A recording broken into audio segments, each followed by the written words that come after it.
अरे भाई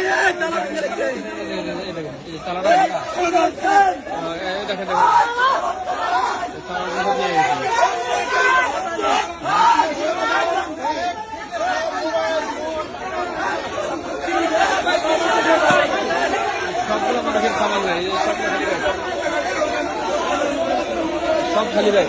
ভাই ব্যাগটা দেখান তো, ব্যাগটা ধরেন তো, এই ব্যাগটা খালি না, এটা খালি না, খালি ব্যাগ, এই খালি ব্যাগ কিচ্ছু নাই, এই যে ব্যাগ খালি, আমাদের টাকা পয়সা মোবাইল সামান ব্যাগ খোলা, কিছু নাই, মোবাইল প্লাস্টিক করে রেখে দিচ্ছে, প্লাস্টিক করে রেখে দিচ্ছে। এটা কারা করলো, এগুলো কারা করছে? কর্তৃপক্ষ কোথায়? এগুলা কারা করলো এগুলা? এতগুলা মানুষের সামান কোথায় গেল? এতগুলা সামানের, হ্যাঁ আপনারা দেখেন মোবাইল, সবগুলা মানুষের সামান নাই, সবগুলা মানুষের সামান নাই।